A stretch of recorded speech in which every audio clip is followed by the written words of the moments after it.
AP deputy CM ఆఫీసులో భద్రతా వైఫల్యంపై రాష్ట్ర ప్రభుత్వం చర్యలు తీసుకుంది. భద్రతా వైఫల్యంపై 5గురిని వెనక్కి పంపింది ప్రభుత్వం.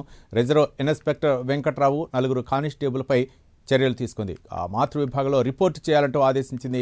నిన్న డిప్యూటీ సీఎంతో ఇంటెలిజెన్స్ చీఫ్ ఐజీ ఎస్పీ భేటీ అయ్యారు.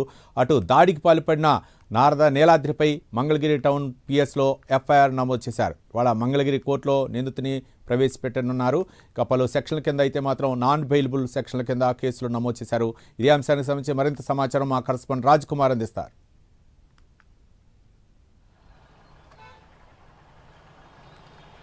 రైట్ రవి, మొత్తానికి కనుక చూసుకుంటే ఏదైతే జనసేన పార్టీ కార్యాలయం అంటే డిప్యూటీ సీఎం క్యాంపు కార్యాలయం పైన ప్రధానంగా కనుక దాడి జరిగినటువంటి ఘటన కనుక చూసుకుంటే నారద నీలాద్రి, శ్రీకాకుళం జిల్లాకి చెందినటువంటి నారద నీలాద్రి నిన్న డిప్యూటీ సీఎం క్యాంపు కార్యాలయంలోకి రావడంతో పాటు ప్రధానంగా అక్కడ ఎలాంటి అనుమతి లేకుండా నేరుగా ఆటో తీసుకుని డిప్యూటీ సీఎం క్యాంపు కార్యాలయం వైపు లోపలికి వెళ్ళడం, అదేవిధంగా అసలు లోపలికి వెళ్ళడానికి ఎవరి అనుమతించారనేటువంటి దానిపైన కూడా ప్రధానంగా ఇక్కడ ఇప్పుడు చర్చ జరుగుతుంది. ఇప్పటికే లోపలికి వెళ్ళినటువంటి నారద నీలాద్రి దాదాపుగా 20 నిమిషాల పాటు క్యాంపు కార్యాలయంలో హల్చల్ చేశాడు.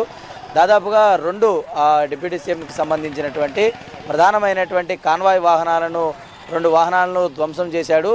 అదేవిధంగా కనుక చూసుకుంటే ఏదైతే ఇటు పెంటారావు అదే డిప్యూటీ సీఎం పవన్ కళ్యాణ్కు దగ్గర ప్రధానంగా విధులు నిర్వహిస్తున్నటువంటి ఆర్ఐతో పాటు 4 ఐఎస్డబ్ల్యూకి సంబంధించినటువంటి కానిస్టేబుల్స్ను ప్రధానంగా విధులు నిర్వహిస్తున్నారు. ఇందులో ఏదైతే పెంటారావు అనేటువంటి ఆఫీసర్తో పాటు ప్రధానంగా నాగ కన్నయ్య అనేటువంటి హెడ్ కానిస్టేబుల్ను కూడా కానిస్టేబుల్ పైన కూడా ప్రధానంగా దాడి చేసినట్లు కూడా తెలుస్తూ ఉంది. ప్రత్యేకించి ఈ విధానాలపైన ఏదైతే మంగళగిరి టౌన్ పోలీస్ స్టేషన్లో ప్రధానంగా కేసు నమోదైంది. డిప్యూటీ సీఎం పవన్ కళ్యాణ్ సంబంధించినటువంటి క్యాంపు కార్యాలయం పైన జరిగినటువంటి దాడి కాబట్టి విధుల్లో నిర్వహిస్తున్నటువంటి ఆర్ఐ ర్యాంక్ ఆఫీసర్తో పాటు 4 కానిస్టేబుల్లను ప్రధానంగా తమ మాతృ డిపార్ట్మెంట్కు రిపోర్ట్ చేయాలని ఈరోజు ఏదైతే ప్రభుత్వం ఆదేశించింది. ప్రత్యేకించి కూడా ఈ ఆర్ఐ ర్యాంక్ ఆఫీసర్తో పాటు 4 కూడా మాతృశాఖలో రిపోర్ట్ చేయాలి. అదే పెంటారావు అనేటువంటి ఒక ఆఫీసర్తో పాటు 4 కానిస్టేబుల్స్ని కూడా రిపోర్ట్ చేయాలని ప్రధానంగా తెలియజేసినటువంటి పరిస్థితి ఉంది. నిన్న ఇప్పటికే ఇంటెలిజెన్స్ చీఫ్ లడ్డాతో పాటు ప్రధానంగా ఎస్పీ ఏదైతే అదేవిధంగా ఐఎస్డబ్ల్యూ చీఫ్ 3 కూడా నిన్న డిప్యూటీ సీఎం పవన్ కళ్యాణ్తో దాదాపుగా 20 నిమిషాల పాటు భేటీ అయినట్టుగా కూడా తెలుస్తుంది. అటు ఐఎస్డబ్ల్యూ చీఫ్గా ఉన్నటువంటి ఆరిఫ్ హఫీజ్తో పాటు ఎస్పీ వకుల్ జిందాల్ ఇద్దరు కూడా ప్రధానంగా సమావేశమయ్యారు. నిన్న ఐజీ సర్వశ్రేష్ఠ త్రిపాఠితో పాటు ప్రధానంగా ఎస్పీ కూడా ఈ విచారణలో ప్రధానంగా పాల్గొన్నారు. అంటే అసలు అతను మోటో ఏంటంటే దాడి చేయడానికి గల ప్రధానమైనటువంటి కారణాలు ఏంటి, ఎందుకు పవన్ కళ్యాణ్ క్యాంపు కార్యాలయానికి వెళ్ళవలసినటువంటి అవసరం వచ్చింది, సిబ్బంది పైన ప్రధానంగా దాడి చేయాల్సినటువంటి అవసరం వచ్చింది. ఈ దాడి ఘటనను చూసి అటు అధికారులు కూడా అక్కడి నుంచి వెళ్ళిపోయినటువంటి పరిస్థితి ఉంది. అంటే ఏ విధంగా అక్కడ బీభత్సం సృష్టించాడనేది చూడొచ్చు. సీసీటీవీ రూమ్లో దాదాపుగా 20 నిమిషాల పాటు కూర్చున్నాడంటే అసలు లోపలికి వెళ్ళడానికి ప్రధానంగా డిప్యూటీ సీఎం క్యాంపు కార్యాలయంలో ఉన్నటువంటి అధికారులు ఎవరైనా అక్కడ సహకరించారా, లేదంటే అందరూ కూడా అక్కడ బాధ్యతారాహిత్యంగా వహించారా అనేది ప్రధానంగా ఇక్కడ చర్చ జరుగుతున్నటువంటి అంశం. మరి ఈరోజు సాయంత్రం నారద నీలాద్రి అనేటువంటి వ్యక్తిని మంగళగిరి పోలీసులు కోర్టులో హాజరుపరచబోతూ ఉన్నారు.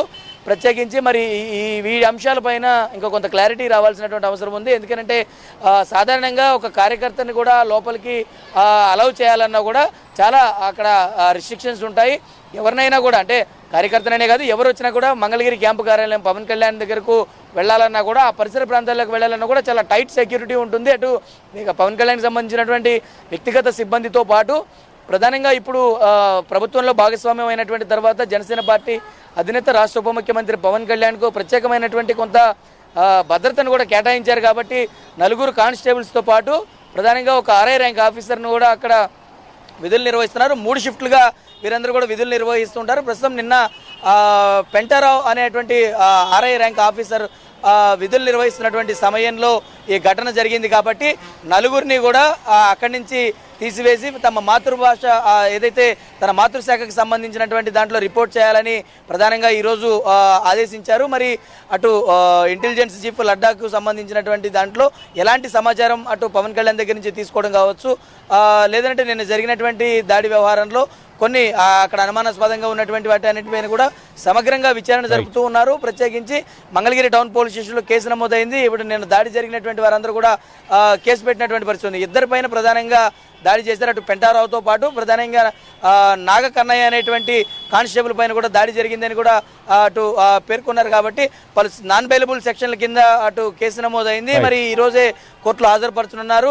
నిన్న సాయంత్రం ఎఫ్ఐఆర్ నమోదైంది కాబట్టి ఈ రోజు సాయంత్రం ప్రధానంగా కోర్టులో హాజరుపడుతున్నారు. మరి ఎలాంటి విషయాలు ఈ రోజు పోలీసులు కోర్టులో సమర్పించబోతున్నారు, ఏముండబోతుంది అనేది కూడా కొంత చర్చనీయాంశంగా ఉంది. మరి డిప్యూటీ సీఎం పవన్ కళ్యాణ్ భద్రత పూర్తిగా కూడా వైఫల్యం చెందిందనే దానికి ప్రత్యేకంగా నిన్న జరిగినటువంటి దాడి ఘటనే ఒక నిదర్శనంగా భావించవచ్చు. గతంలో కూడా ఇలాగే పవన్ కళ్యాణ్ పర్యటిస్తున్నటువంటి సమయంలో ప్రత్యేకించి చాలాసార్లు ఇలాంటి ఘటనలు పునరావృతమయ్యాయి. మరి ఈ ఘటనకు సంబంధించి ప్రభుత్వం కూడా వివరణ కోరింది కాబట్టి మరి ఏ విధంగా దీన్ని చూస్తారనేది కూడా వేచి చూడాల్సిన అంశంగా ఉందని చెప్పుకోవచ్చు.